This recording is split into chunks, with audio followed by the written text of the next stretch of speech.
Good morning, everyone.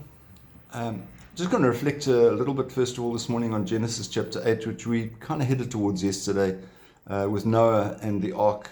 And today we find that the Noah is busy waiting for the waters to go down. And so he sends out a raven, and the raven comes back with nothing. He sends out a dove, and the dove comes back with nothing. He sends out for the dove again 7 days later. And the dove comes back this time with a little bit of a twig, which indicated that the waters were subsiding. Once again, remind ourselves about symbolic numbers and not to be taken too literally. In this particular passage, we are told that Noah was 601 years old when he built the ark. I tell you what, they really had to keep going in those days. If you had 601 and build an ark of that magnitude, pretty good going. But at this time, at the end of that, when the floods had subsided, and Noah looked around, he saw that the soil was dry. And so he offered a burnt offering of clean animals. Now, hang on, let's just remind ourselves, the animals that should have been left behind were those that were coming off the ark. And Noah was prepared to sacrifice some of them and burn them, or perhaps there had been some sort of multiplication of animals on the ark. We're not sure about that. But it did say that he offered burnt offerings of animals, clean animals, must have been newborn ones, I suppose.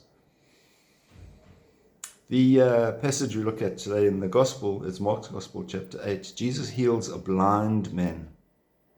And the question that might be asked is, why are some people healed and some others aren't?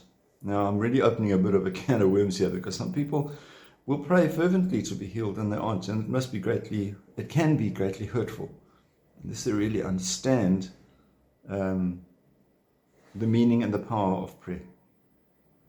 You see, the reason why some people perhaps are healed and others aren't is that even in the time of Christ, some people had psychosomatic illnesses. In those days, there was a lot of superstition and so forth. And so people may have been brought to blindness because of a belief in blindness, or somebody had cast a spell or whatever it was on them. And so Jesus was able to heal them physically by healing them spiritually. And so in many cases we hear, your faith has healed you. Your faith has healed you physically. And so, well, then why doesn't our faith heal us these days? Well, quite simply, because the distinction between spiritual and physical is a significant one.